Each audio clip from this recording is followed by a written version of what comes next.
remain committed to our deal. I understand your decision to delay this morning's votes on the relevant regulations, but it is imperative we keep the process moving forward in implementing our commitments under joint statement. A vote in plenary in March must remain our target, under the condition, of course, that we get more clarity from the United States. There are also other positive strands of cooperation emerging with the US. For instance, we are negotiating our bilateral memorandum of understanding on the critical raw minerals and working on plurilateral initiative on critical raw minerals supply chains. So we'll continue to engage at all levels. Our strategy here is clear. We stay united, composed, committed to our deal, while expanding our network of trade agreements with other trading partners, and I will continue seeking the clarity we need and informing you transparently as I have done so far. Turning to China, where we are seeing an acceleration and strengthening of trends of concerns to us. First, China's ever-growing dominance in key sectors, including those at the higher end of the value chain. China's manufacturing output reportedly already matches that of the EU and US combined, with a global share of 30% and growing. Second, an increasing imbalance in our bilateral trade, with the EU's trade deficit with China reaching 360 billion euros in 2025. Third, the decreasing market share of EU companies in China, with their exports and investments in third countries being displaced by their Chinese competitors. Fourth, China's ability to use our dependencies in strategic sectors as evidenced by the imposition of export controls in the critical raw materials sector by Beijing in the recent years. And our response continues to be threefold. We continue to engage with the Chinese side, and here too I'm in constant touch with my counterpart, Minister Wang Wentao. We are currently discussing prospects for high-level engagement this year, while keeping in mind that any such engagement should be results-driven. Furthermore, we should look into more effective and efficient autonomous trade and industrial action where merited as per the economic security strategy. Lastly, we must accelerate diversification through new free trade agreements and deeper partnerships and like-minded partners. We need these countries to effectively break off our dependencies on China and open new trade and investment possibilities for our companies, and I will come to this point a little bit later on. The economic security strategy, which we published in December, reflects a paradigm shift, moving to a more proactive and targeted use of our toolbox. It also outlines the urgency of the EU, its member states, and importantly, industry, to systematically factor in a security premium, to reduce vulnerabilities and enhance our overall security. This reinforced approach is designed to ensure that the EU remains competitive and able to secure supply chains in the changing geopolitical landscape. Our work to diversify our trade is another key element of this effort and is yielding much fruit. The deal with Mercosur region will create a unique regional bloc-to-bloc free trade area of over 700 million people. The required protections were built into the deal with the passing of the bilateral safeguard regulation offering assurances to the farmers. I think Parliament's decision to refer the deal to the ECJ was unfortunate, not least because it may delay parliamentary scrutiny, your scrutiny, for up to 2 years. The Commission and myself personally remain committed to seeing Mercosur ratified and implemented quickly. Every year we lose is a year of lost trade, lost jobs and lost economic opportunities that we badly need for our competitiveness and prosperity. Let me be specific. Between 2021 and 2025, the EU would have benefited from extra 183 billion euros in exports and 291 billion euros in GDP if the agreement had been in force. I hope that very soon I will bring to your table for final process of signature and ratification free trade agreement with Mexico. If you allow me to continue on the recently agreed FTA with India, which will help us to open up the world's fourth largest economy, traditionally marked by high tariffs and significant non-tariff barriers to the EU. The deal liberalizes 97% of our trade, 90% would go to zero, with 4 billion euros per year in tariff savings. It opens huge opportunities to expand trade that is currently commercially unattainable. In addition, the Comprehensive Economic Partnership Agreement with Indonesia offers EU exporters the chance to expand and find new markets, liberalizing 98% of trade with the largest economy in Southeast Asia. Looking ahead, talks with Australia are ongoing. I hosted my Australian counterpart earlier this month, and Commissioner Hansen joined us to discuss the most sensitive agricultural elements of the proposed deal. We were able to make good overall progress, and further technical work is now underway to bridge the remaining divergences. Talks with the Philippines are also advancing, and we hope that it may be possible to conclude still this year. The latest round with Thailand was of a more technical nature given the recent elections there, but we see a strong commitment from the Thai side to move forward. A round also took place last week with Malaysia as we look to exchange market access offers later this year. While a round earlier this month with the UAE has allowed for further exchanges in a number of important areas with a view to narrowing the differences on key outstanding issues. We also continue our work to forge closer relations with the CPTPP, as well as to diversify our offers to third countries through digital trade agreements, CFAs and CTIPs. Indeed, next week we will see the first government-to-business meeting in South Africa as part of the implementation of our first CTIP. The EU's active trade agenda also signals our firm commitment to rules-based trade at a time where these principles are under increasing pressure. With the World Trade Organization finding itself at the defining crossroads, we must work to prevent further erosion of the system. And this is precisely what we have done with our vision for a fundamentally reformed WTO, which we put forward in January ahead of the 14th Ministerial Conference in Cameroon in March. This is a long-term vision that aims for a system rooted in predictability, fairness and flexibility. And it's about a time we take a fresh look at the balance of rights and obligations agreed 30 years ago, which is no longer in tune with the global trade landscape of today. We are now in the process of establishing a key grouping of WTO members that wish to push for reform to see how best to move forward. Turning to steel. Our proposal to reduce steel quotas by 47%, to double the out-of-quota duty to 50%, and to strengthen traceability via the introduction of melt and pour requirement are all vital to protecting this strategically and economically important industry. I'm therefore very happy that yesterday I could have attended the first trilogue on the steel measure last night, and the Commission remains committed to facilitating a swift and smooth conclusion. If you allow me, I will finish by touching on the two other key pieces of legislation. First, I'm very pleased to see the vote earlier today in this committee in favour of the trilogue outcome of the FDI screening regulation. This is an important step towards further reinforced public order and scrutiny across the EU.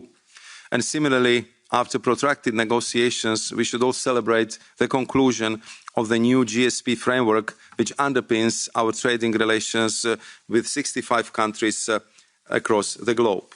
It was vital that we found a way forward to ensure continuity and predictability for these trading partners and for business.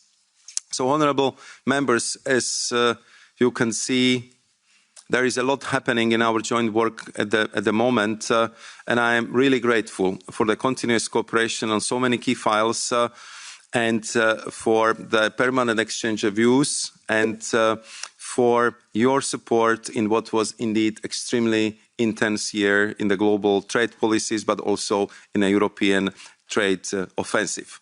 So I'm very much looking forward to your questions and to our debate. Thank you very much. Thanks a lot, Maroš. And now give the floor to the political groups. And Jürgen Borbam is the first for 3 minutes. Thank you, Chair, and thank you, Commissioner Šefčovič, for your introduction. And let me start off by congratulating you on all the active negotiations that you both have concluded in the Commission and also are ongoing. It looks really promising, more promising than from a very long time. Maybe to say something on the Mercosur agreement, since you mentioned it as well. And I mean, there have been a lot of call for provisional application. EPP, of course, supports this. We know that business and business organization supports it. There are also other political groups that support it here. We know that the Mercosur countries are moving fast on this issue, and Council have given its clearance. So I can only send a message that I hope that it will be provisionally applied as soon as possible, because, especially as you said, it is very important that we now get all the wins and the benefits and the growth that we need with this agreement. We have fought hard for it during many years of negotiation, and now businesses need it, and it's also needed for good-paying jobs in Europe. I'd like to also take the opportunity to bring up the WTO issue, and not least the most favored nation principle. You had an op-ed in Financial Times earlier this year, and it created some turbulence of what the Commission really means when it comes to the MFN. So maybe I'd like to give you the opportunity to clear out some of the issues and what you're really aiming for here. And then turning to industrial policy, we have heard about the proposed Industry Accelerator Act, which of course clearly is an ambitious effort to reinforce Europe's industrial base. But I must admit to have some concerns regarding elements related to European sourcing, public procurement preferences, and local content requirements here.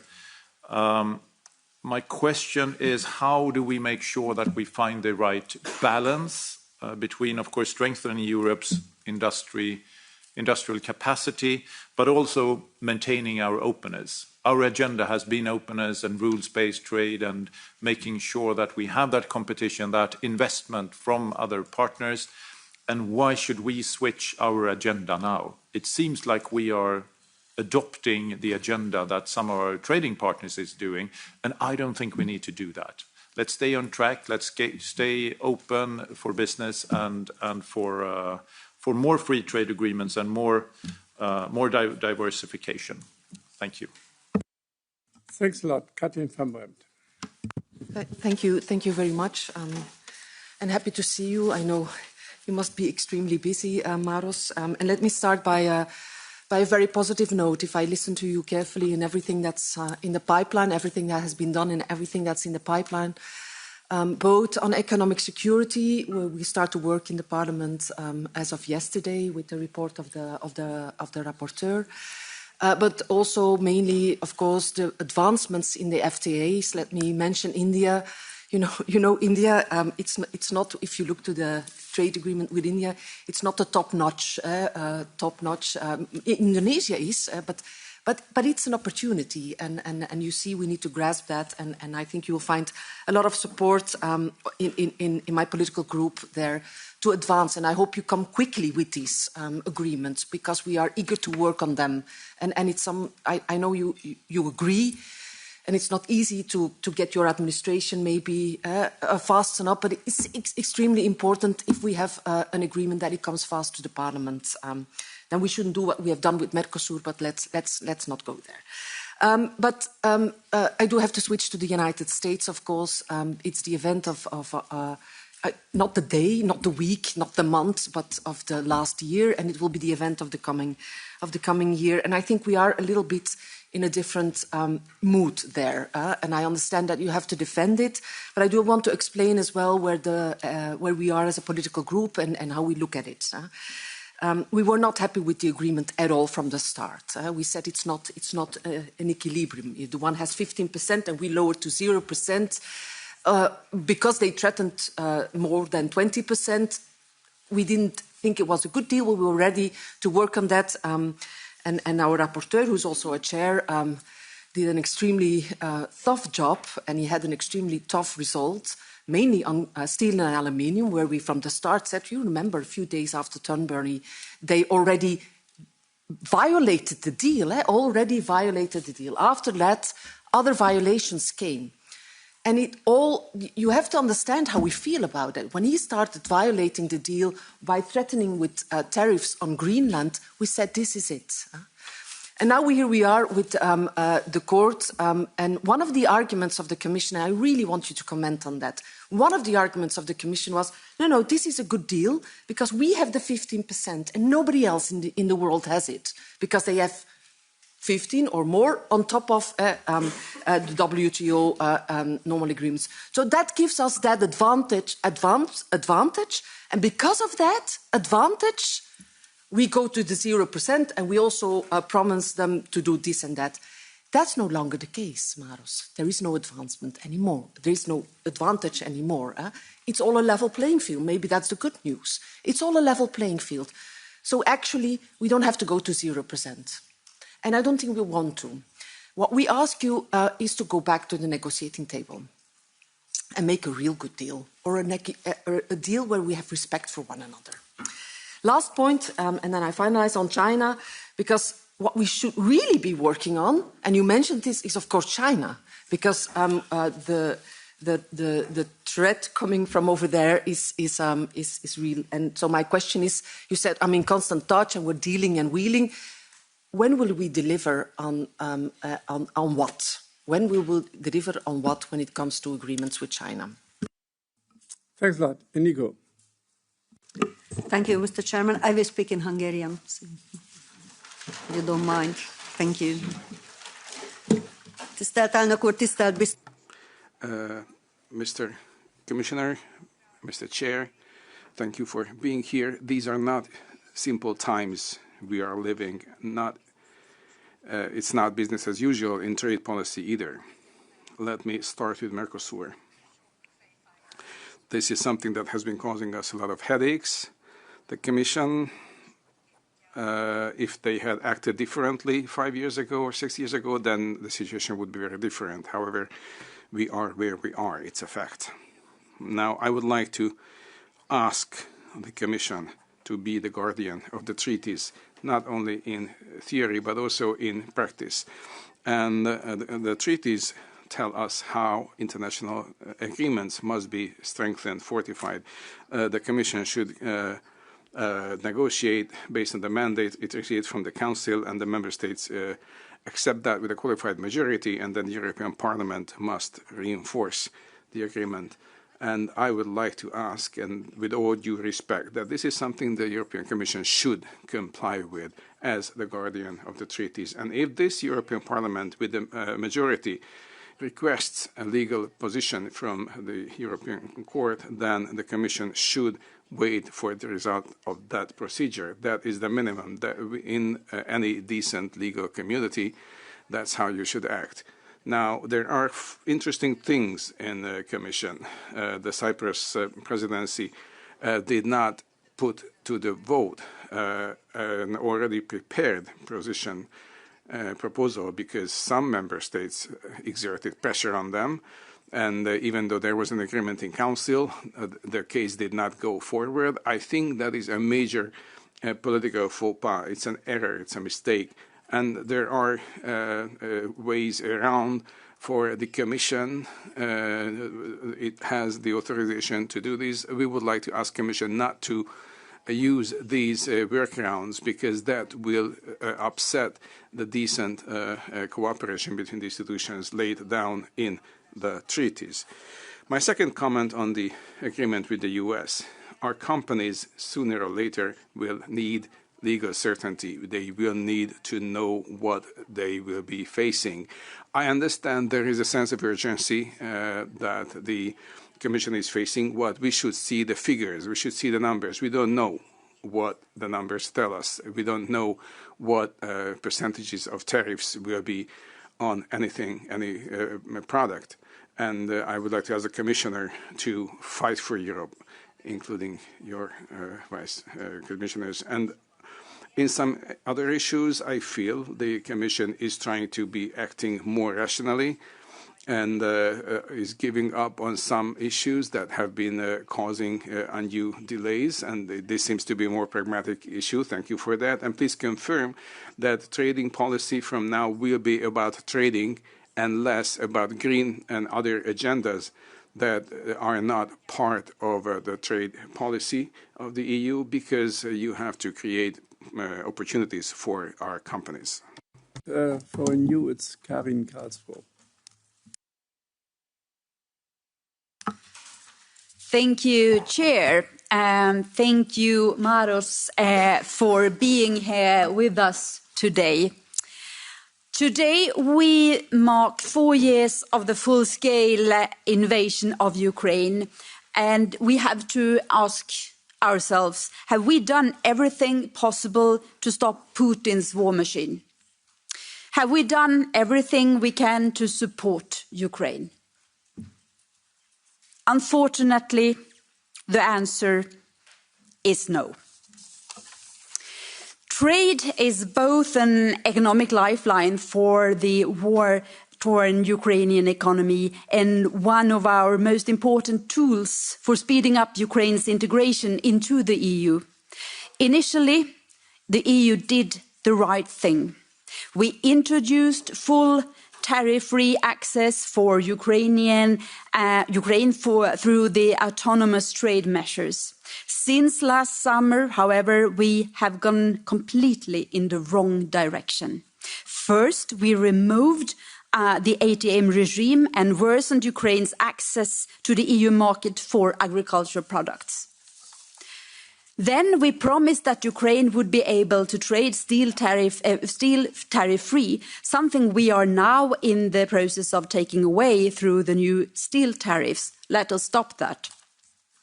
And still, 3 member states maintain special import bans against Ukraine. Commissioner, this situation is unacceptable. And I really want to ask how the Commission, how you will handle this urgent issue. If we truly mean what we say when we claim that we will do everything we can for Ukraine for as long as it takes, we cannot continue like this. We are talking about a country that fights for our freedom and security and that is soon becoming a member of the internal market. The Ukrainian economy is under high pressure and Ukraine needs trade and aid. And I would like to take the opportunity to say that it's a shame that some member states blocked a 90 billion euro support package to Ukraine. And it's a disgrace that Hungary is taking the support package as a hostage. And I wonder how colleagues from Hungary can be proud of themselves when you put not only Ukraine, but the whole Europe at risk. Thank you. Thanks a lot, Karin, for this clear message. Now for the Greens, Anna Cavazzini. Thank you very much. I also want to start with the USA. I think it is actually, of course, a very good decision that the Supreme Court confirmed what all of us has been saying from the beginning, that these tariffs are illegal. And on top of that, they're also highly unpopular in the US. They also didn't create more jobs. And also, as unfortunately now, they didn't create more stability, because we know that Trump announced already additional tariffs and also additional investigations. So I think it is very good that this parliament did not vote today. And let me be very clear. I think before we can vote here in this parliament, we don't need only rhetorical commitments by the US that they stick to the deal, because clearly the actions at the moment show differently, but we need like black and white on paper that there is a solution for the aluminium and steel, and that there will be no additional tariffs to what has been agreed in Turnberry. So this I find very important.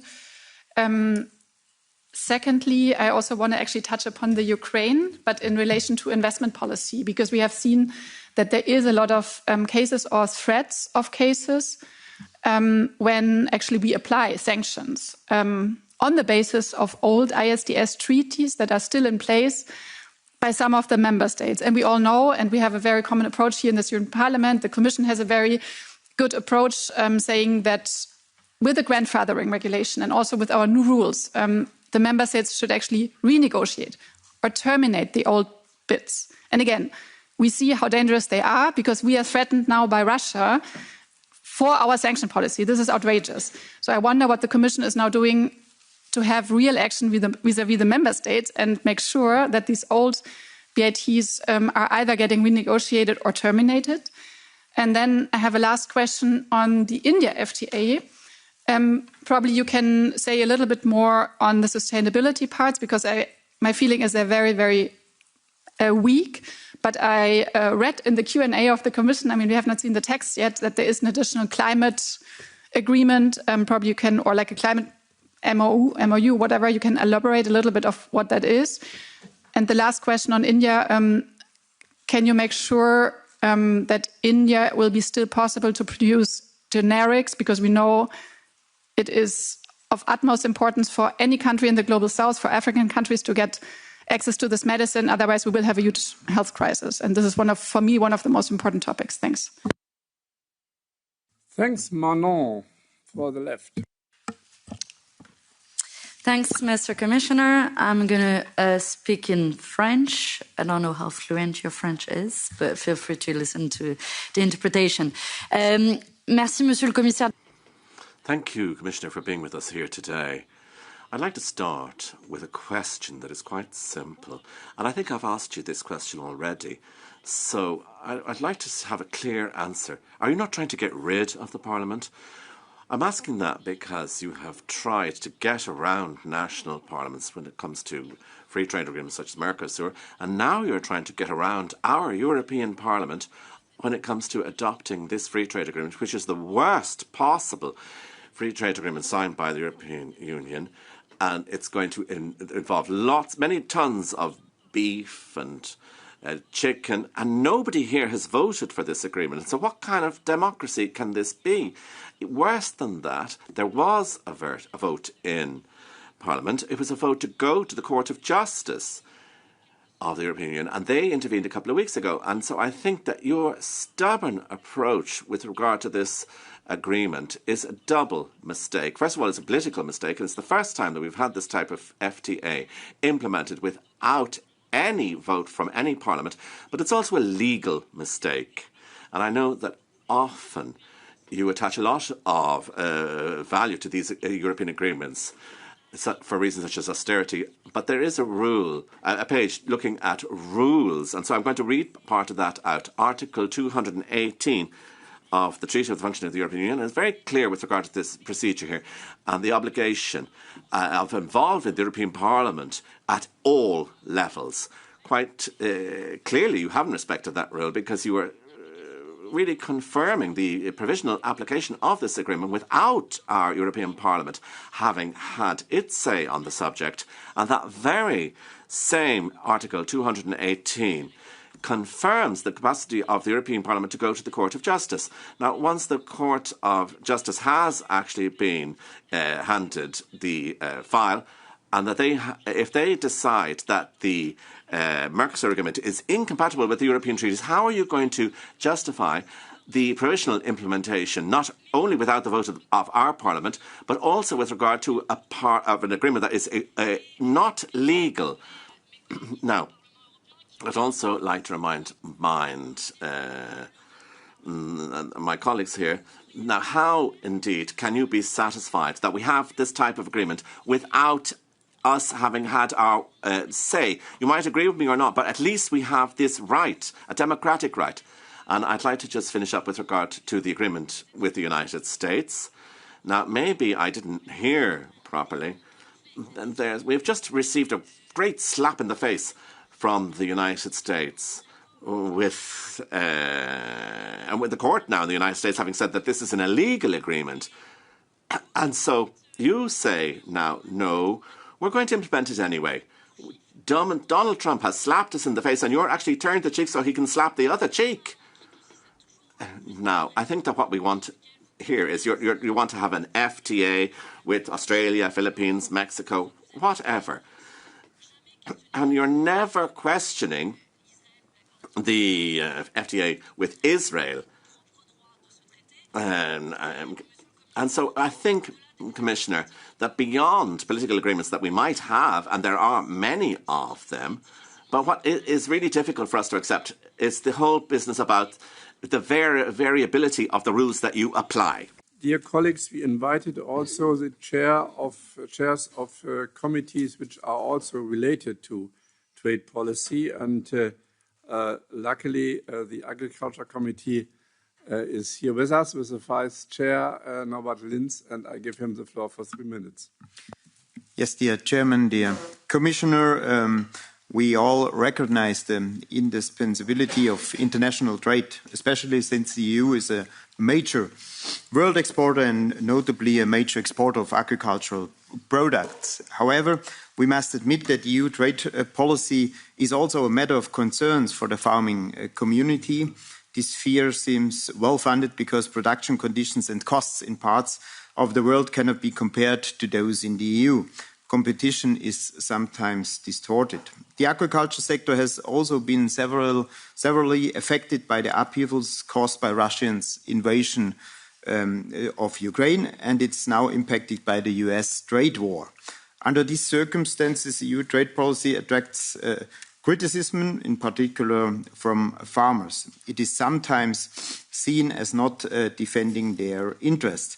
The agreement currently being negotiated with Australia certainly reinforces that skepticism, at least among our producers of beef, lamb, sugar and rice. So, therefore, the Commissioner, in your opinion, how should the EU Union's trade policy evolve to maintain free trade while meeting the expectations and address the fears of many farmers?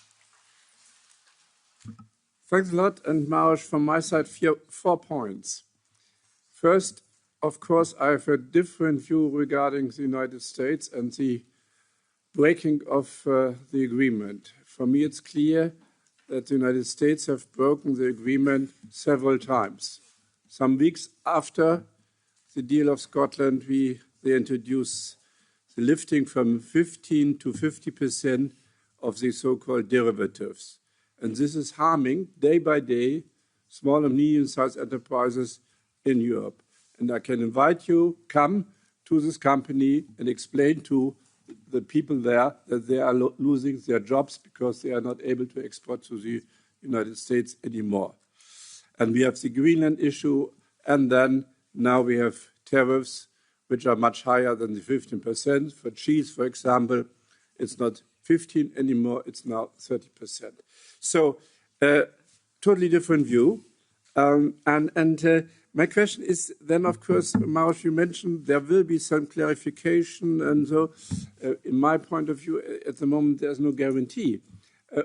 What is the format of clarification? It's a written letter,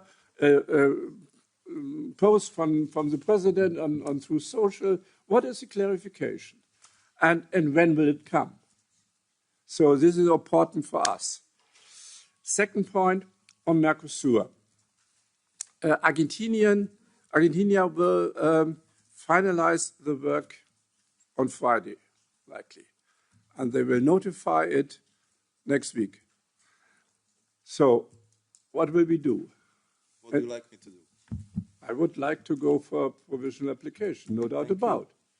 And this is important because, as you know, Argentina is negotiating also with the United States, and it's clear that, for example, the question of GIs is also in the portfolio of the negotiations. So there is a kind of urgency. So when will you do? Thirdly, we discussed this also in Nicosia quite recently. The time between finishing of an agreement and signature and then transmitting to the Parliament. Sometimes it's 2 years. And this, I never understood how this could happen. Translation and legal scrubbing, 2 years. You have some ideas to really speed up the process. Perhaps you can elaborate this as well, so that we are in a time where sometimes in a week more happens than in previous times in decades. We should also quicker in the process of finalizing the agreement. And fourthly, Maroš, there are more and more the so-called mini deals. As, the SIFA with Ecuador, the raw materials partnership, the investment partnership, and I have no clue what else. So what is in your mind for further mini deals? Are you having some specific countries in the perspective, and when will some mini deals come on the table, and how will the European Parliament be involved? First round for you. Thank you very much.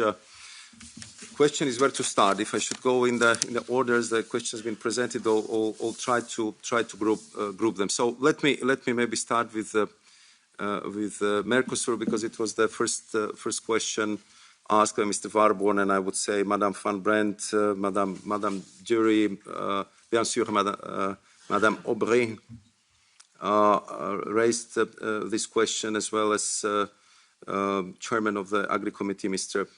Linz. I think that also in my introductory remarks, I was describing how important this deal is for European economies, and how much of the very clear economic opportunities we have lost only in 5 years, only in the last 5 years.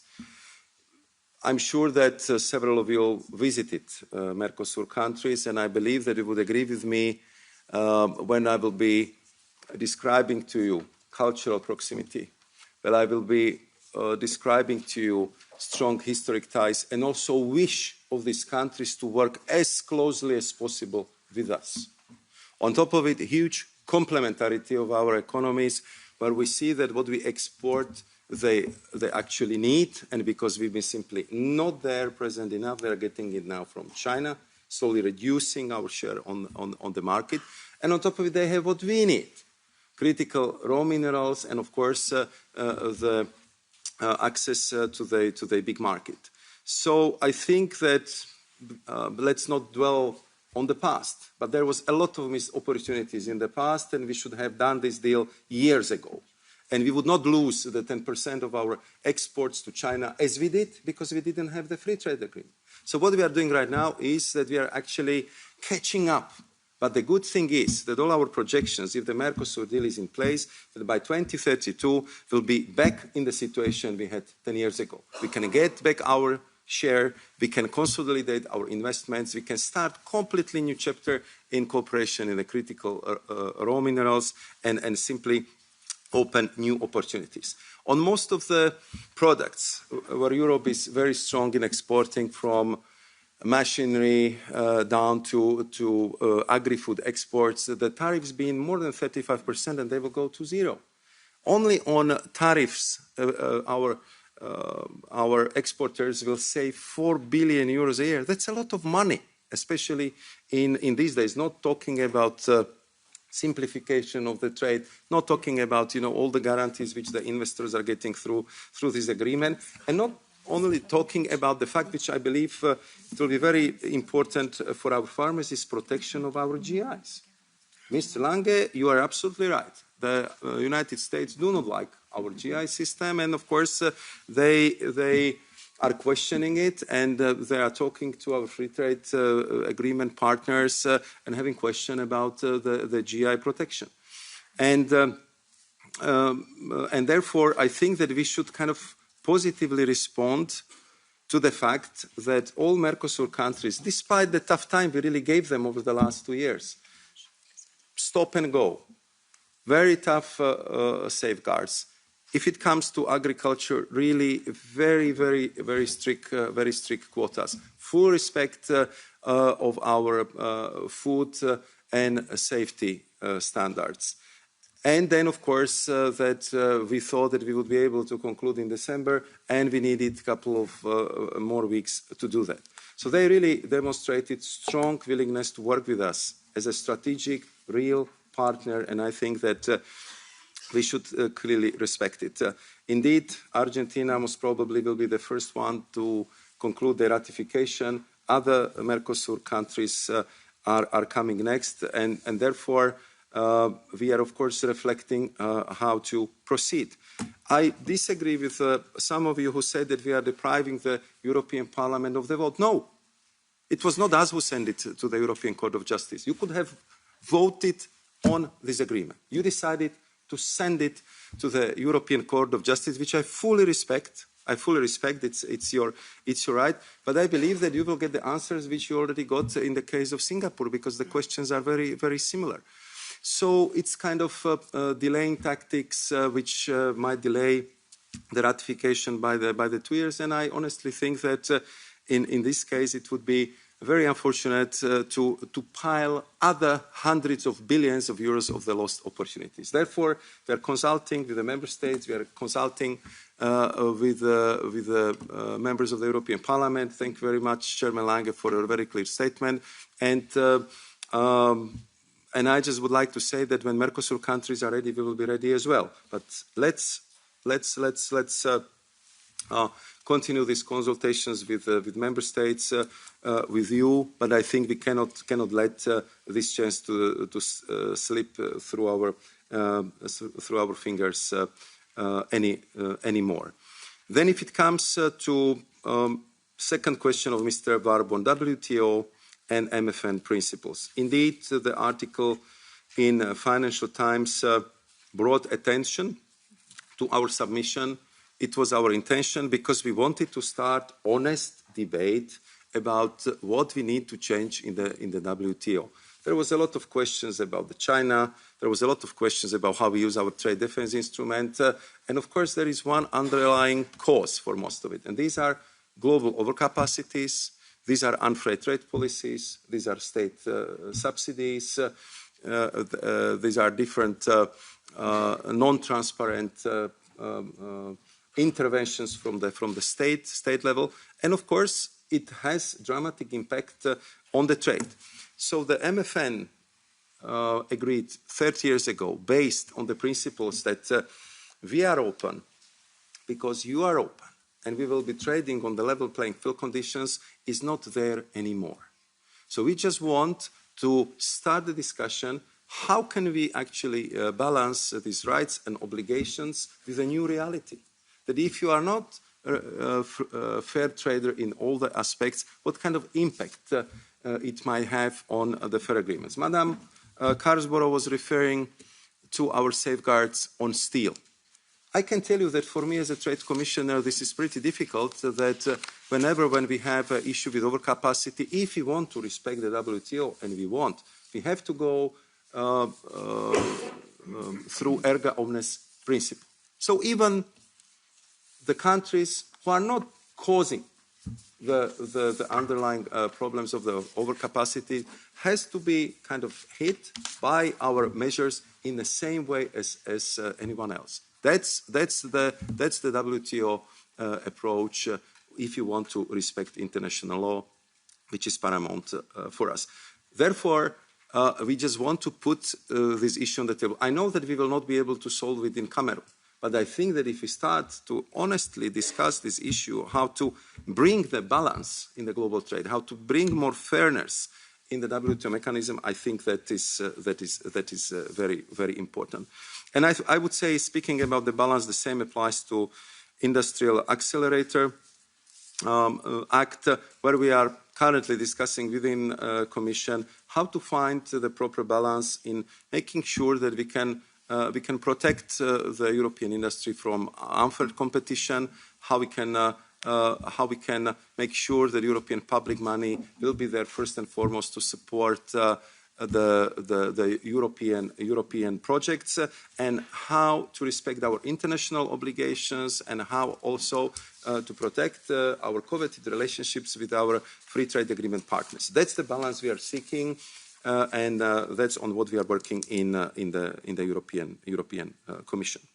Madame van Brent was asking about India. And I would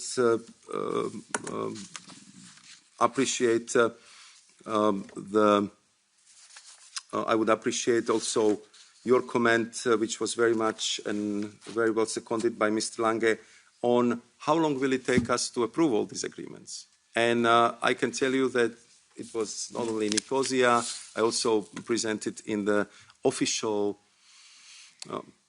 sitting of the Trade Ministers' Council that we cannot afford to do business as usual. So if we kind of conclude the negotiation, which sometimes lasts many, many years, even though over the last year we managed to find a way how to accelerate all the ongoing negotiations. Nevertheless, we are usually talking about the years. But once we finally, after strenuous and tough negotiation, conclude the deal, for me, it's simply unacceptable in the current situation that we would wait 2.5 years before these agreements could enter into force. What is the problem? Of course, one of the issues is legal scrubbing, which has to be done by both sides. And then, of course, we are talking about the translation into 24 languages. So what I was suggesting to my colleagues in the Trade Ministerial Council, we are, of course, respecting all the languages, and the agreements will be always published in official journals in all the languages. But I think that we should start the proceedings in English language, because it would make it much faster, much easier. We would not lose the time, and we are not depriving any single linguistic group, any single official language from any rights, from any kind of legal position in that regard. We had a preliminary discussion of that, where I think there was a support for this approach from the Council, but I know that it was that we are not there yet, because the language questions are always a very challenging one. But I hope that in this we could be pragmatic, and we can really achieve much bigger or much better results. If you allow me, I would then continue with China, then go to Ukraine, and end up with the United States. And India, yes, you're right. So if it comes to China, I mean, the last year deficit with China is 360 billion euros. So it went to the growing level again. And clearly this is not sustainable from the medium to long term.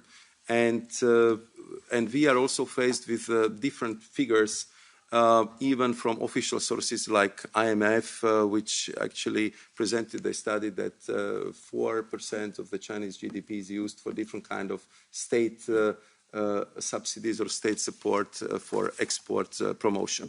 And of course, in this case, that is then very difficult to compete on the level playing field. So all these are the issues which we'll be raising with our Chinese counterparts. And on top of it, we are using our trade defense mechanism. We are well over 200 cases where we are using TDIs. But here I also would like to say that in the framework of our economic security discussions, I think that we have clear understanding in the Commission, and I heard it from you as well, that we have to look in a way how we can speed up the process as well. Because again, if you want to be totally diligent to our rules, so investigation might take more than a year. We need total detailed study. We need a complaint coming from the company, or we can do it ex officio. That's a process which takes a lot of time and very often misses, I would say, that opportunity to act when it's really needed. And all these issues which I mentioned will be, of course, discussed on the top level with my Chinese counterpart. If it comes to Ukraine, and Madam Kausberg, I want to thank you for your absolutely staunch, relentless public support for Ukraine. I mean, Ukraine is very lucky that they have you as their rapporteur, and I fully understand your strong push in that regard, and especially presented today, where we have this very sad anniversary, 4 years since Russia illegally invaded and attacked Ukraine. At the same time, what is very important is to keep a public support for our policies towards Ukraine. And I think where we presented our proposals for new quotas for Ukraine in the case of the most sensitive agricultural products, we did it our very broad consultations. And we focused only on a narrow group of the most sensitive products in the field of agriculture, where it was very clear that our farmers are at very difficult situation. We negotiated with the Ukrainians. In the end, there was agreement on these quotas, and I think that that was the best we could do under these circumstances. If it comes to the steel, yesterday we discussed it in our first trialogue, and the fact is that in some of the products, the increase of exports of Ukraine to Europe came from up more than 50%, and that again is something which is just pointing out that the steel sector in Ukraine, despite the terrible war which is taking place there, is very competitive. And again, we have to respect the WTO approach and treat everyone ergon. As what I promised you yesterday, what I stated here also very clearly, we would do our utmost within the margins which we have of the international commercial law to treat Ukraine as close partner, as our FTA partner, and look for the best possible solution for them compared to those who do not have such an agreement with us. And if it comes to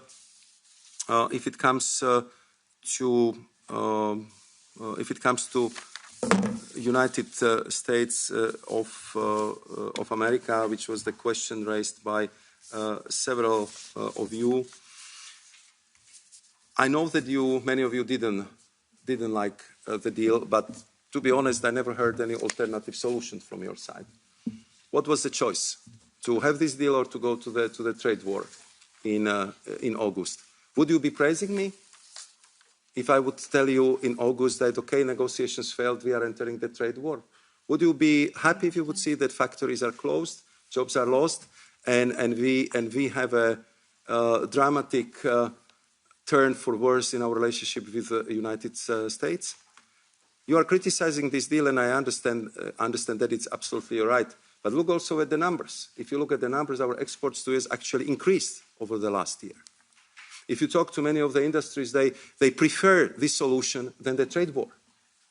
And I think that we have to look at it not only from the point of view of elegance of the agreement or the framework, but also what does it do on the ground? Are our people better or worse if we have this joint statement or not? And I know that our opinions are diverging, but we're also talking a lot to the companies, to the workers, and of course to the European leaders. So what is happening right now is, of course, another stage of what is, as I said, extremely demanding and challenging relationship management. But I have to say that on Saturday morning, I got a phone call proactively coming from the United States, where they've been telling me, look, we have this ruling of the US Supreme Court, and I want to reassure you that we are going to stick to our deal, that we will respect the deal if you would respect the deal. Therefore, you heard me in my introductory remarks that we both have to stick to our bargain. Of course, what is now ahead of us, this is the transitional period where they are figuring out how to deal with this really landmark court ruling. And we are talking every day. Just before coming here, I had another phone call with the Commerce Secretary Latting. Yesterday, I spoke twice with Ambassador Greer, and I am very vocal about what is very difficult for us. For us, 15% all-inclusive is a deal.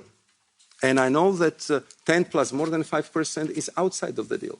But I also understand that they need to figure it out themselves, how they would operate in this new environment, and that we have to simply bring you more information, more detailed information, and I would still plead that we should also stand to our side of the bargain. So if you would have a vote in the March plenary, what would happen? Thanks to Mr. Lange, you have quite a few safeguards. I think you call them 5S. Then the trilogue starts. So you have all the options as a co-legislators to amend the agreement, to vote for it, not to vote for it, or to present your opinions.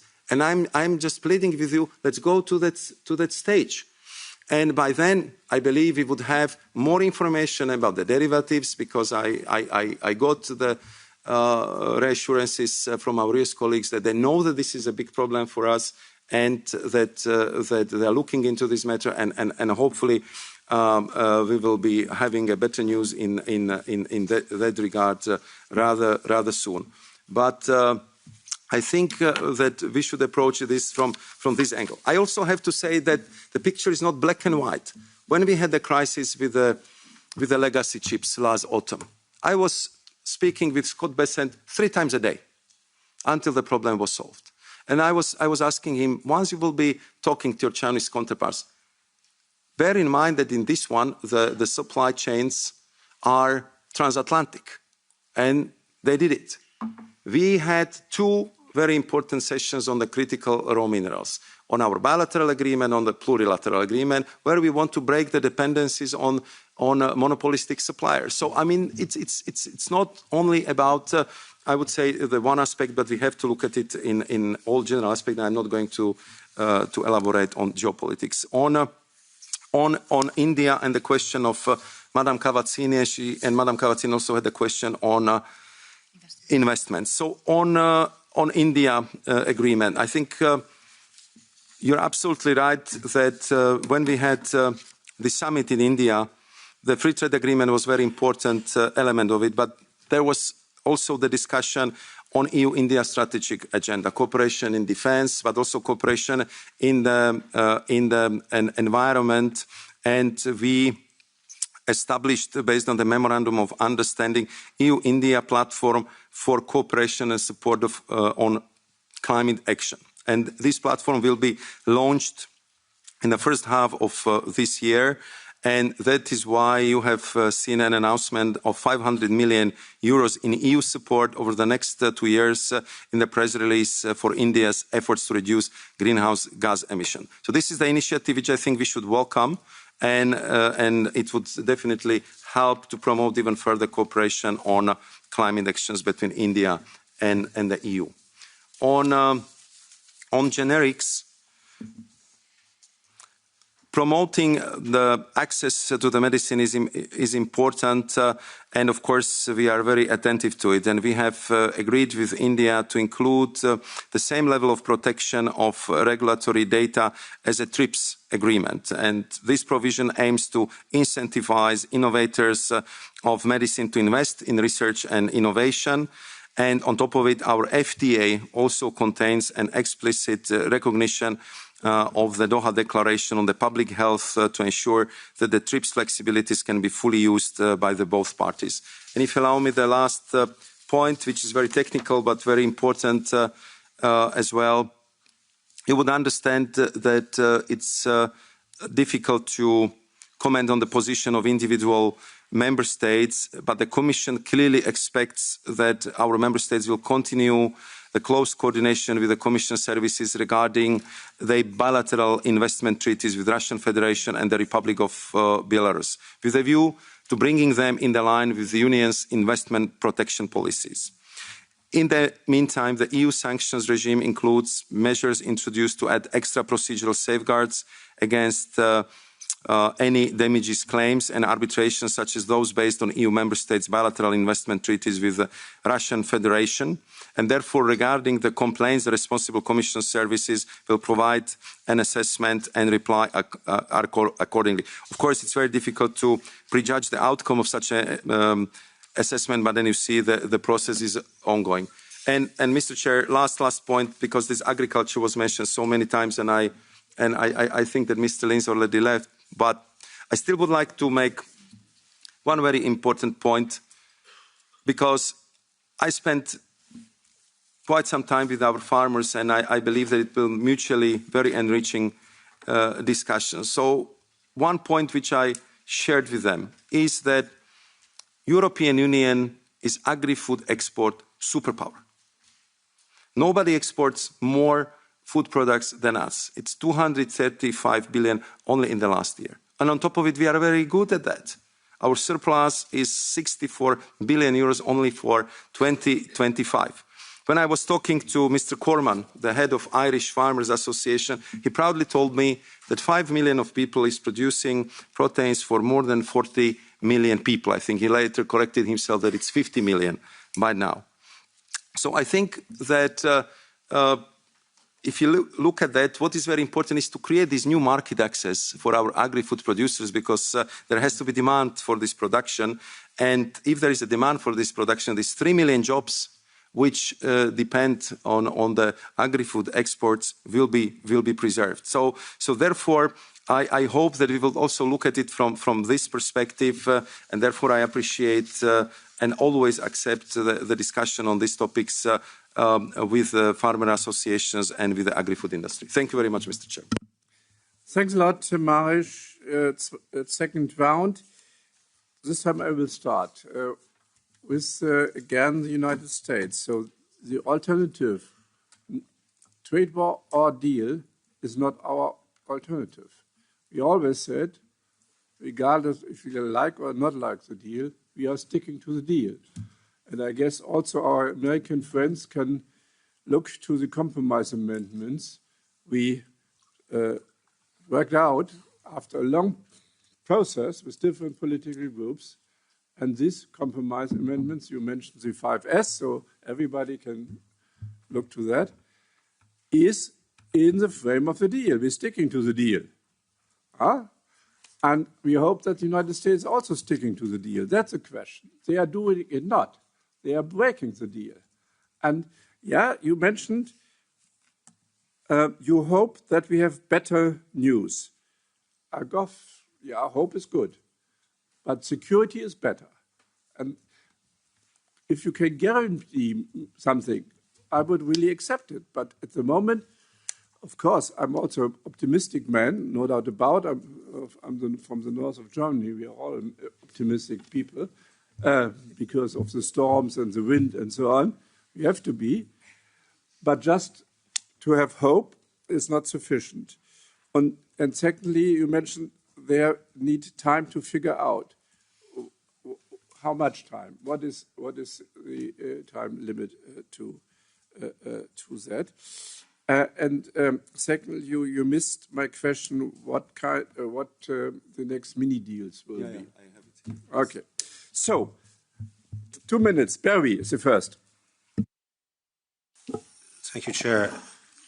Like you said, last July the Commission secured what was, particularly in comparison with other blocs, a good and balanced deal with the US. And I welcome your acknowledgement today that the US has reassured you it stands by that agreement, and your confirmation too, I would say, that the European Union will not seek to capitalise on the court's decision. That's important. The latest US Supreme Court ruling is noteworthy, but we have to deal in realities. And the reality is, whether we like it or not, this administration is clearly committed to tariffs and to continue to find ways to sustain that system. So what we need now is absolute clarity that the good deal reached in July remains a good deal here in February, both in substance and in spirit. So the message is clear on our side that we stand by our word, as the Chair has said, and this good deal remains a good deal, and the carve-outs remain, and the negotiations around steel and aluminium and spirits will continue, and we expect you to do your duty in relation to those issues. Our exporters, particularly in the agri-food and advanced manufacturing sectors, require predictability.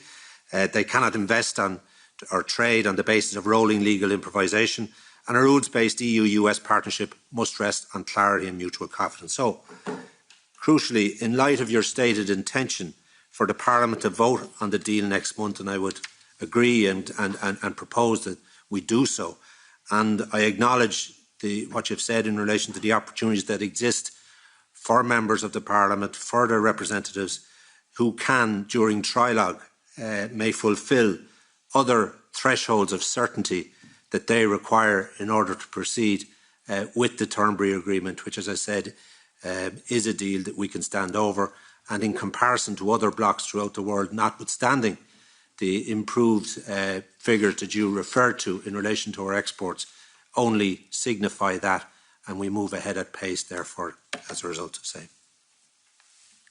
Thanks a lot. Nina.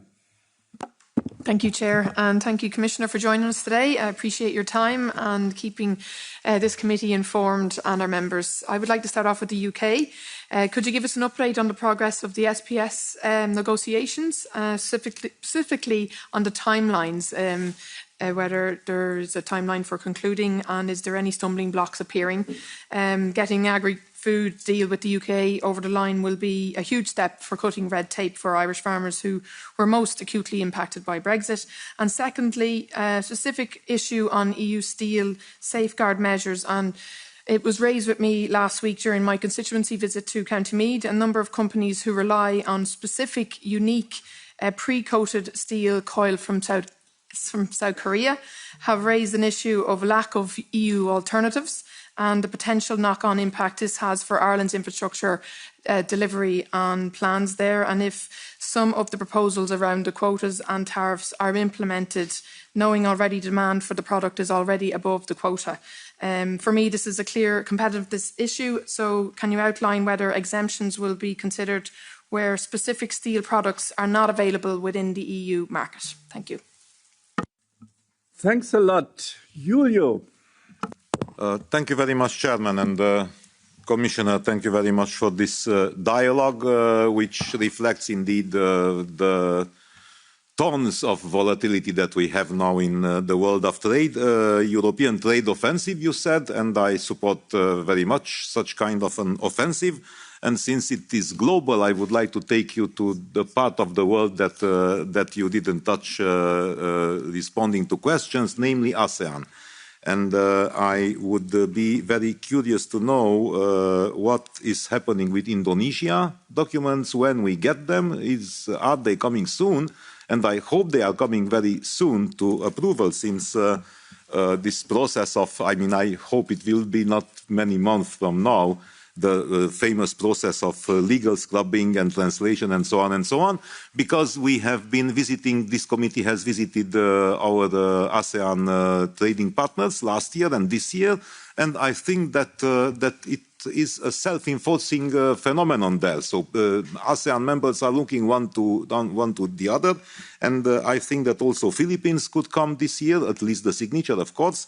And also I think that this would give some ambition also to Thailand and to Malaysia. So finally we would have in maybe not 1 but 2 years, we could have the biggest partners, the biggest players in ASEAN having an agreement with us. So please tell me, give me some good news about Indonesia and then about the others. And please excuse me, I don't want to be unpolite, but I have to go to a meeting with the Chamber of Commerce of the member states. Our chair knows the best, and they are an important chamber, so I will check your answer on the WebEx. Thank you very much, Commissioner. Thanks a lot, Julio. Udo. Thanks very much, Chair, and thanks very much, Commissioner. Let me echo what you said on the Parliament's decision on Mercosur. I share the opinion, and I would be more than happy if this House would request from you to take action. But I don't think it's an accident. I think this world is full of contradictions. This is full of different informations, full of distrust. And sometimes happen things like that, and they can happen again. And therefore I have 2 very concrete questions. Do you share the opinion which I came to, that our trade agreements are not only about tariffs, growth, economic benefits, but rather more and more about legislative collaboration?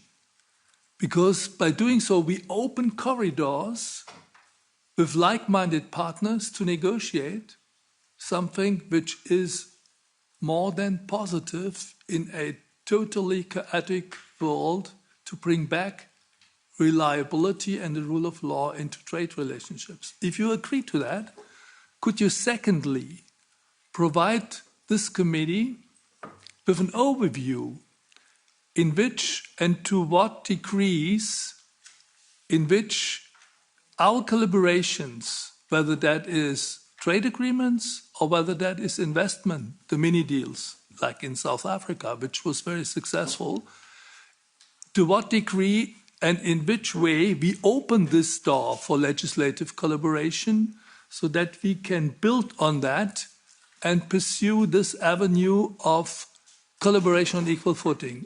I think this is one of the most dynamic elements, but it would be good to have an empirical insight from your services. Thanks a lot. Mr. Lexman. Thank you very much. Sorry, I'm running in between the two meetings, and we don't have trains like in the US Congress in this parliament. But hopefully we'll still have trade with the US.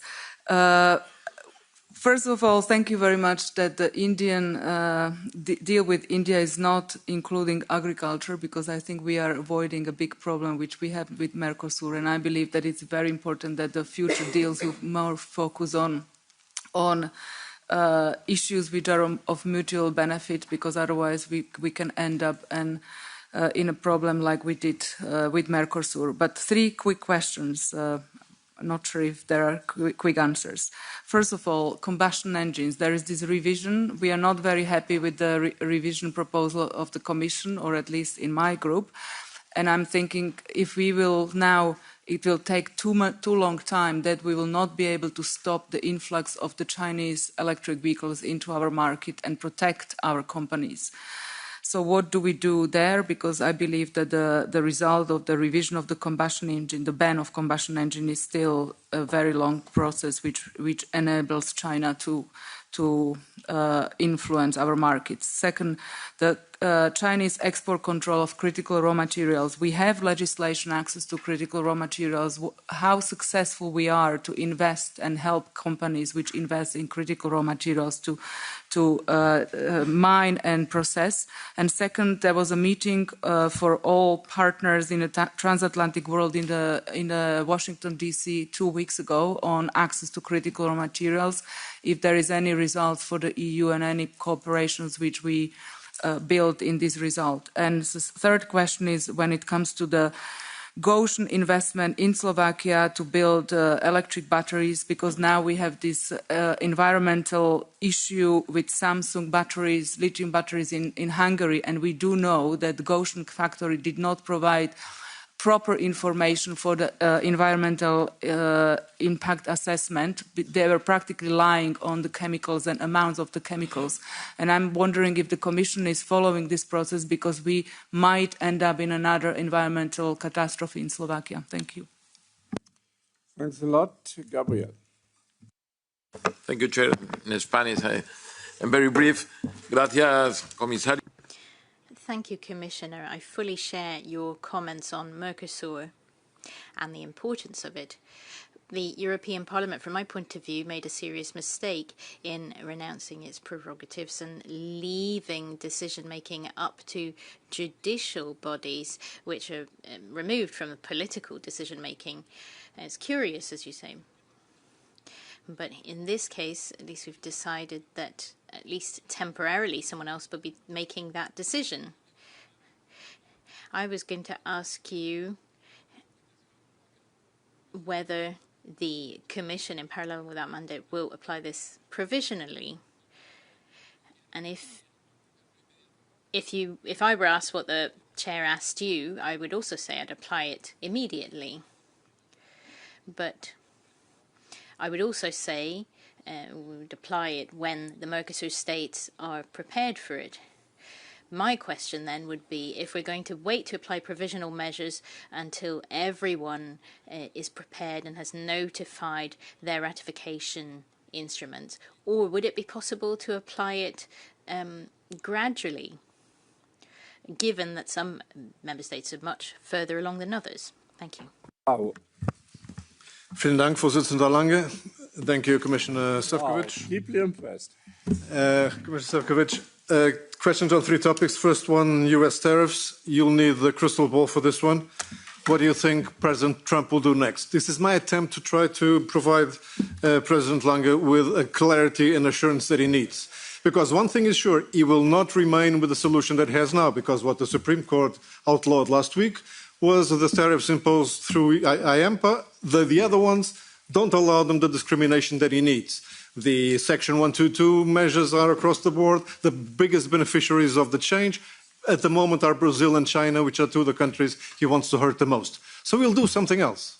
So what do you think he'll do? Because your answer may provide part of the clarity and the simplification that President Lange needs. Second issue, Industrial Accelerator Act. We had a quick exchange of opinions on this in the last plenary, you may remember. This act, we already know, we're going to have a lot of political tensions between groups and even within groups, between countries. But it's the classical dilemma between protectionism and free trade. And you know, your own DG Trade will not see eye to eye with DG Growth, for instance. And the issue will be, what is really strategic for Europe? What deserves to be protected? Where do you draw the line?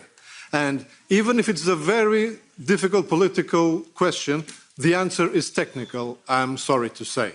Which are the sectors that technically we cannot live without, or which are the sectors that we can be blackmailed with by our former partners, enemies, I don't know, who can force us to do something that we didn't like it happened last year, because we were too dependent on certain things.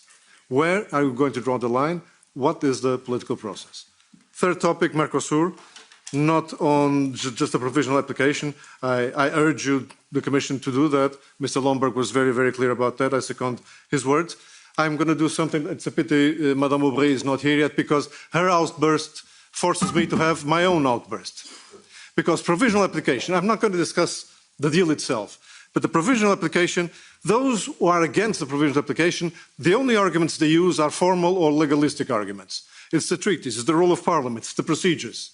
Fine, that is of great importance to us. We are guardians of that. But those that are for the provisional application of this agreement are talking about the economic benefits, cultural affinities, geopolitical necessities, things that matter to the people outside and their day-to-day lives. And that is why some people outside look at this Parliament and ask, what's the Parliament for? Can it be overridden? Can it be ignored? Perhaps it can if all it worries about is legalistic and formal things which do not care for the people. I still remember the time when the left cared about the real well-being of the people and not just formalistic or legalistic arguments.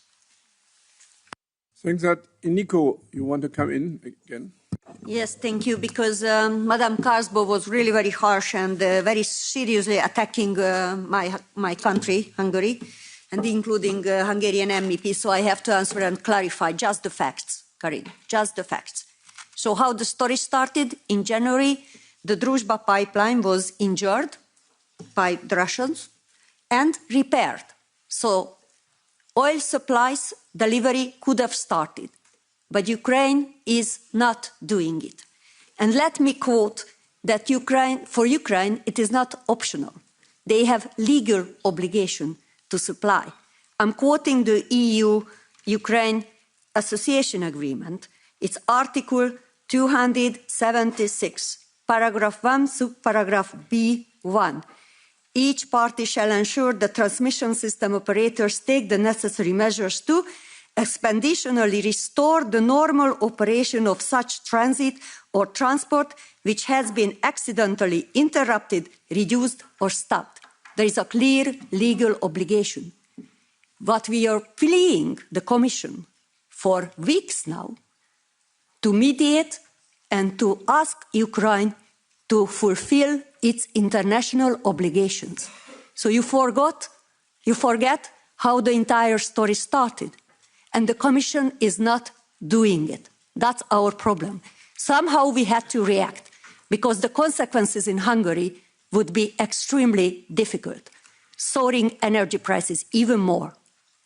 Risking, not Europe, as you were saying, risking our own people. So somehow we had to react to this injustice, into this illegal action by Ukraine. So please do not forget how the story started. Thank you. Jürgen.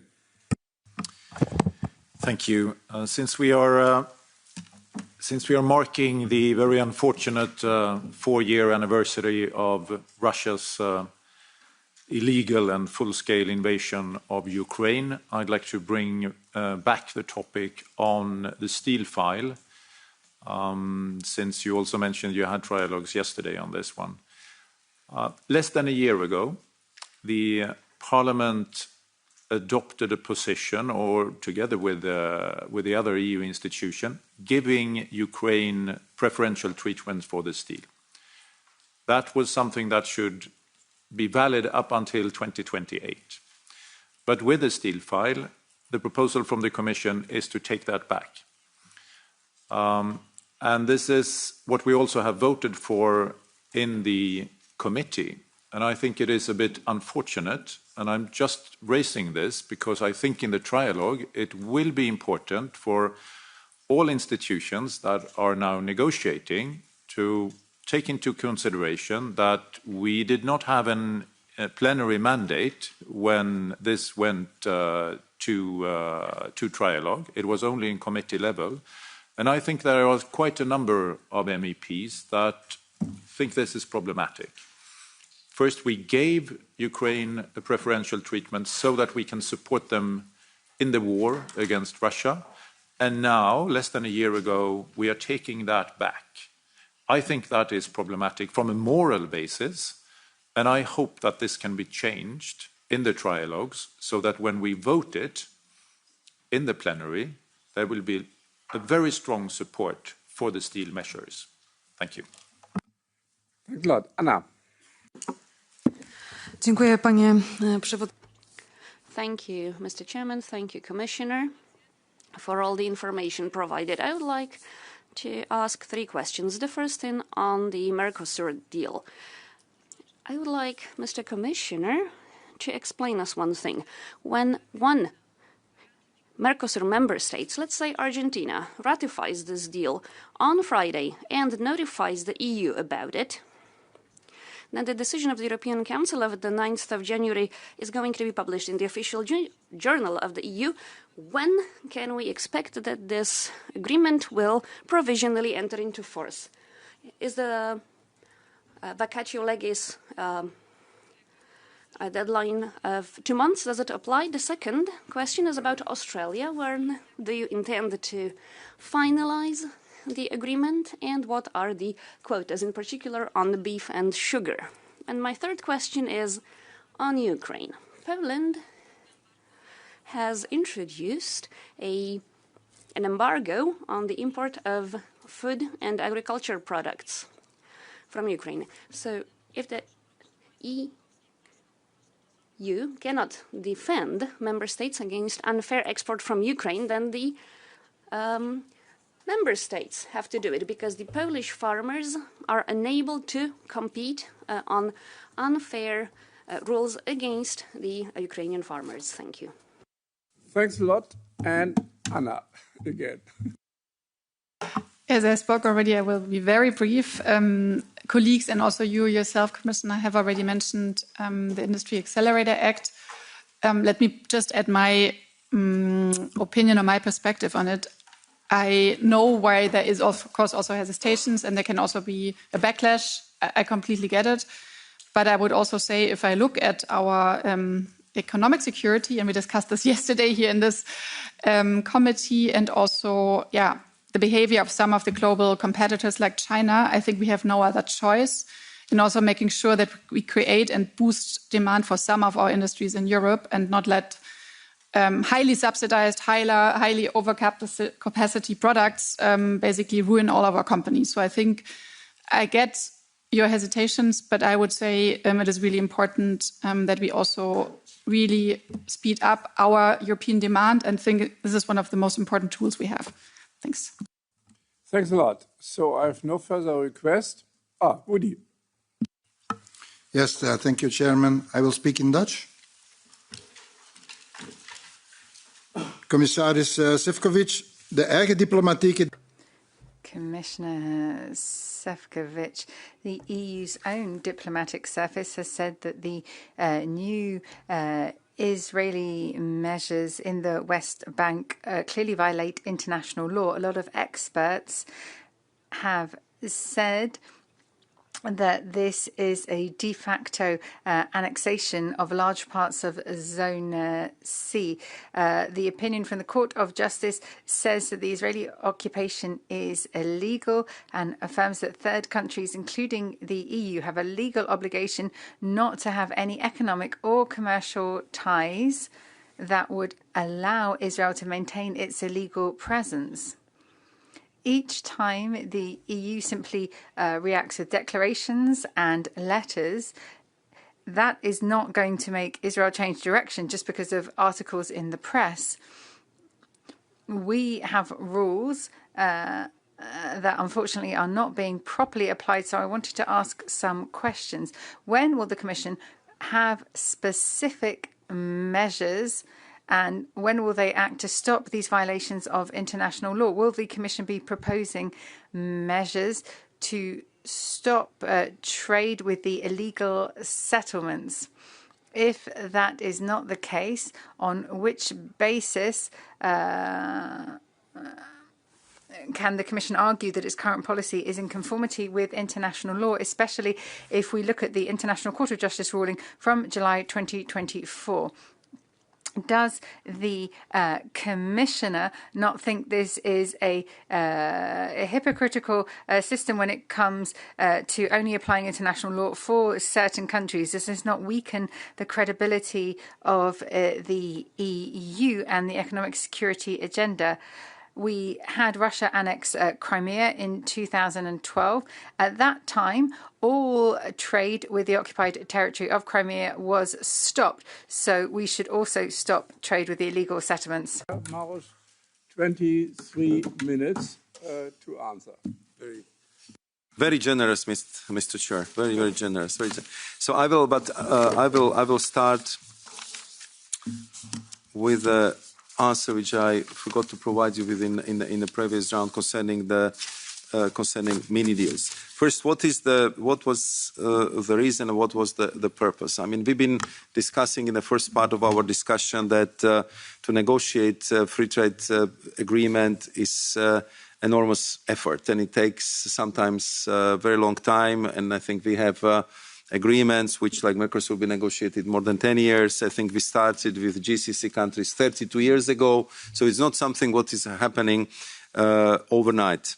And in this, I would say, new dynamic world, we've been looking for what could be new products on the DG Trade or the Commission shelves to address some of the elements which we would like to target more specifically and avoid the heavy procedure of the free trade agreement, which has to follow the templates, which has to have numerous chapters. And if you look at the printed free trade agreement, I have one in my office, the simplest one with the New Zealand, and it's a bulk like this.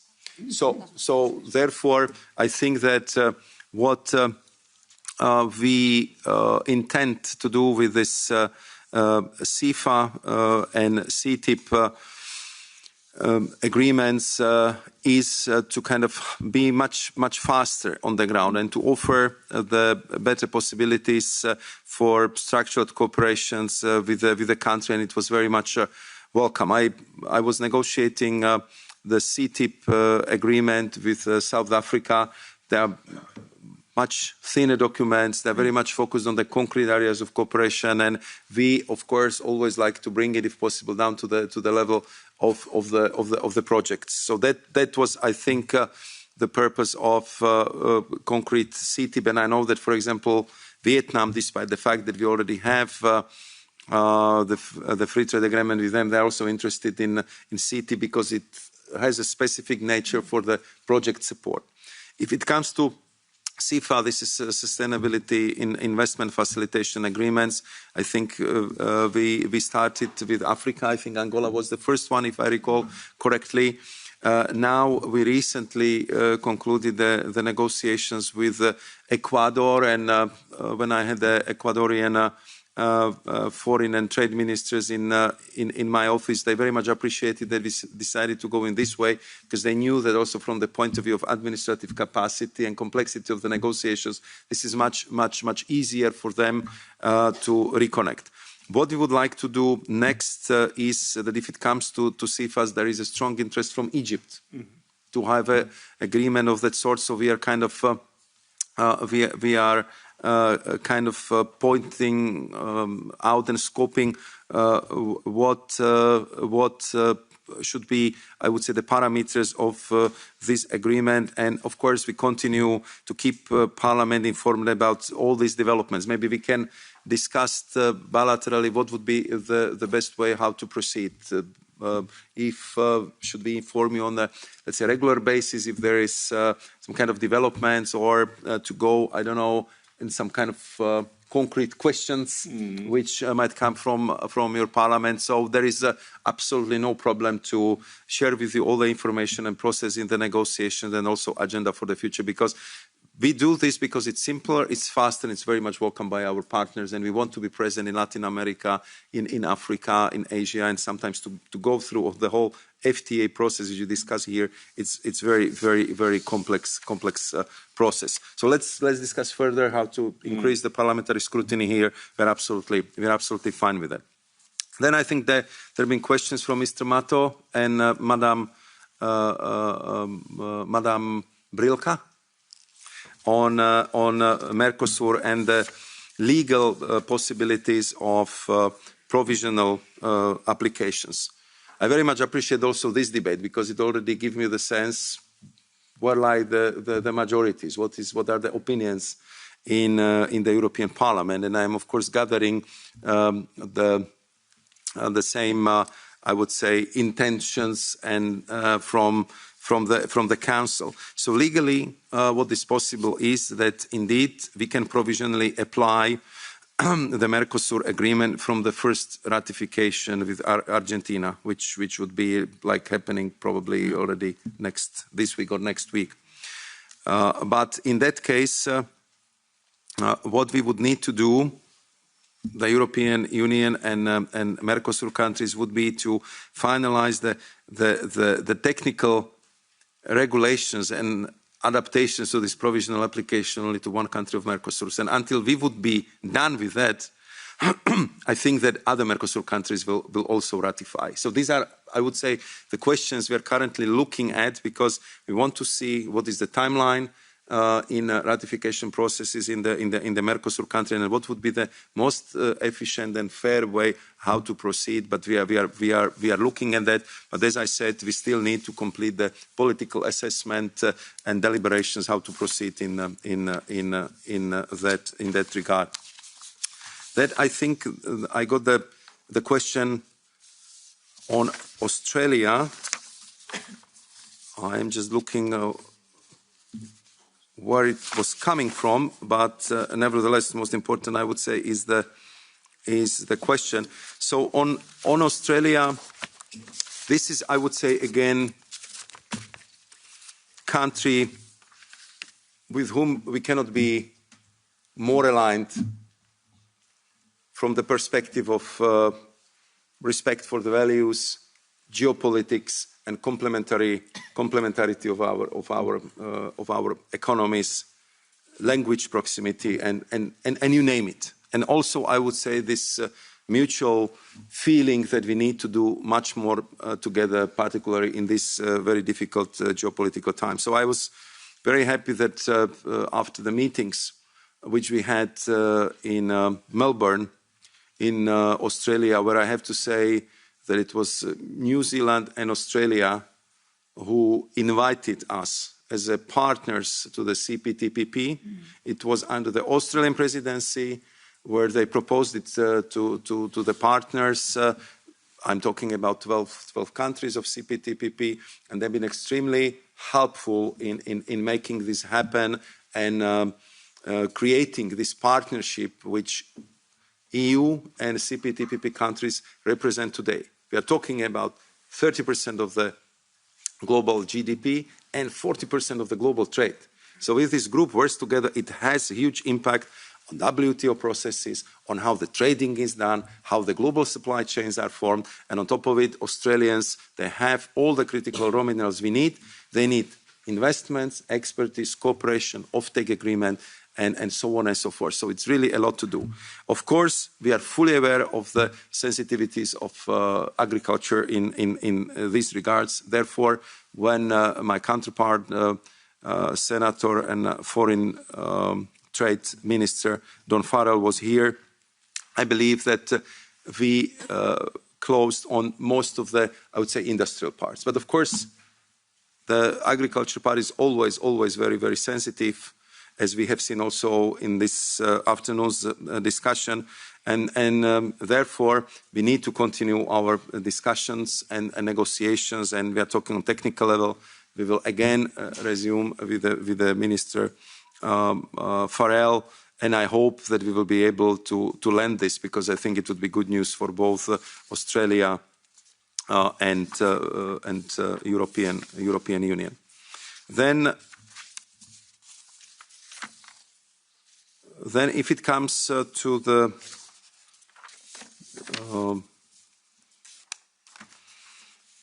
question of Mr. Lange, I'm coming back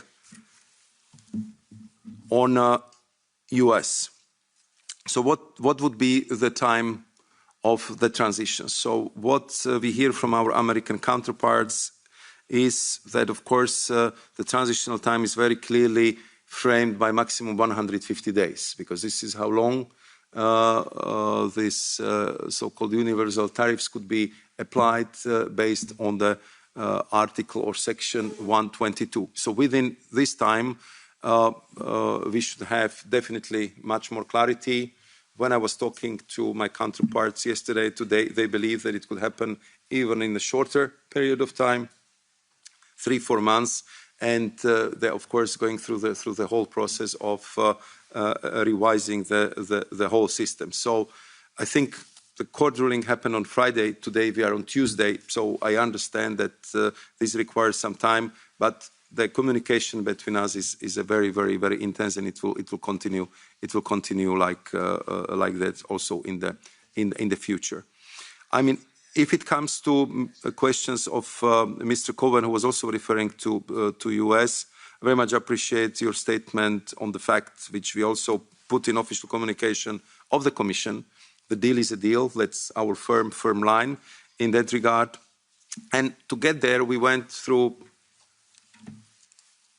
rather complex negotiations. And you would probably all recall, because I think I was also in your committee several times at that time, we've been offering 0 for 0. We've been ready to go for the full elimination of the tariffs. But that's not policy the United States of America under this administration supports. So it was clearly that after we tried everything possible and impossible, that was that end. So we had to look for other solution if we wanted to avoid trade tension and eventually the conflict. Of course, the wines and spirits. Of course, the derivatives are permanently on the agenda, and we will continue to push for that.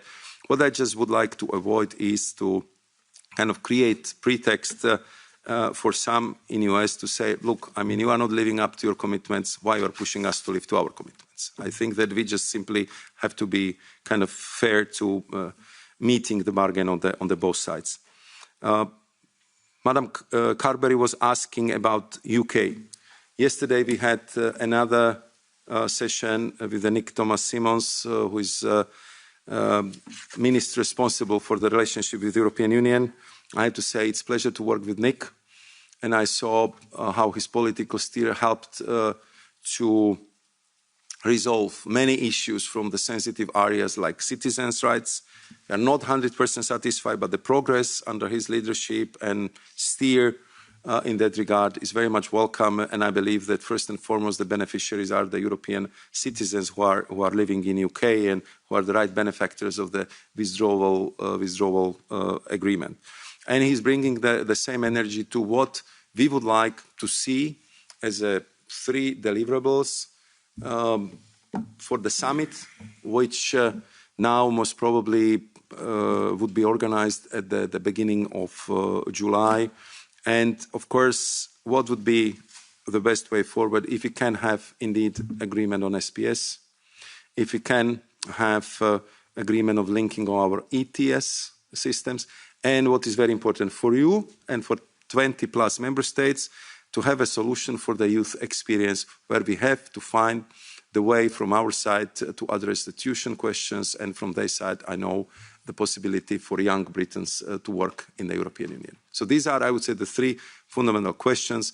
Of course, if it comes to these negotiations, they are very complex because very often they have or financial implications, or in a case of SPS, but also ETS, the dynamic alignment element.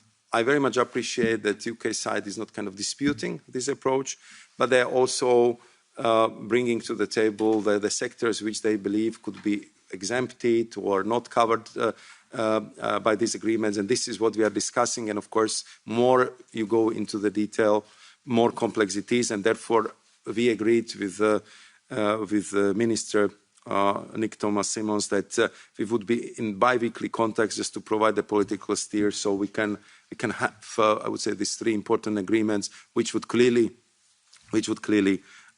improve not only the atmosphere but make our relationship closer.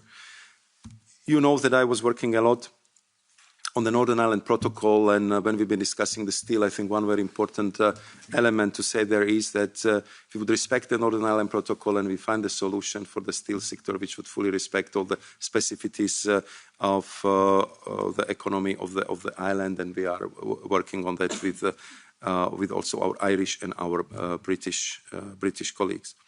Then if it comes to the overall question of the steel, I would say the whole philosophy behind the steel safeguards is the fact that we didn't take this decision lightly, because this is the most important decision how to safeguard the US steel which was ever taken. Our calculations are very clear. If you want to have steel produced in Europe, we have to reduce the import by 47%. If we do that, by 2030, the European steel sector will have a growth of 1.4%. So we are not greedy. We just want to make sure that in these geopolitical times, when we want to produce more arms, that we are able to rely on our own steel production and not to develop another dependency of bringing or importing the steel from abroad. It's very difficult, it's challenging, but what we did, that of course our close partners, our FTA partners, our strategic partners, that we will do our utmost to reflect that quality of the relationship in this new arrangements, which will be negotiating in full accordance with the WTO procedures, as it was acknowledged by Dr. Ngozi, Director General of WTO, when we've been discussing this with her in Nicosia last week. Mr. Winkler was asking about Indonesia, and I just would like to tell you that there is our joint goal, and I know that for Indonesia this is absolute priority, to have this agreement enter into force next year. Of course, what is the challenge here is exactly what you all been pointing out. I very much appreciate your political support for accelerating the processes, simplifying them, and make them as quickly as possible. We're very happy to transfer this political support also to the Council services, and I believe that together with the Member States we'll find a way how to make these procedures much faster. He was asking about the ASEAN countries, so I was mentioning Philippines, Malaysia, and Thailand. I believe with all three of them, with a little bit of a political will and courage, we can complete the FTA agreements within 2 years. Of course, the region-to-region FTA, it's a little bit more complex because there are also the countries in the region with whom currently we do not have very intense relationships.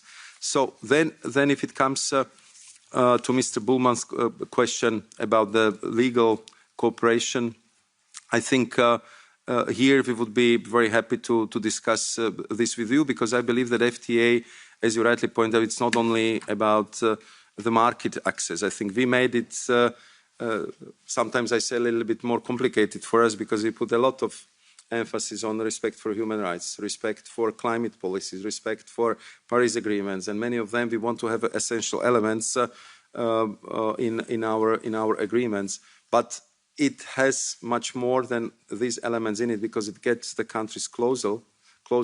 Of course, it forces us to work on common standards because we have to respect their standards where we export there, and they have to respect our standards. So, of course, this is one of the topics which is always discussed. And I think this is also bringing us closer to each other in all the, let's say, international frames like the WTO. But we'll be very happy to explore what more we can do in that regard.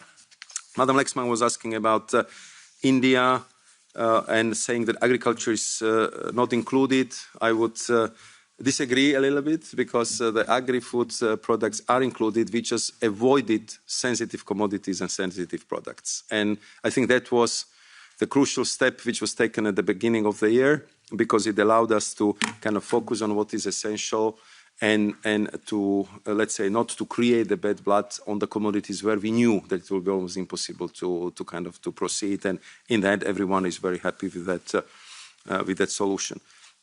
On combustion engines, as you know, this belongs to my other colleagues. But what I can tell you is that indeed the exports of Chinese EVs to Europe are growing despite of our countervailing duties.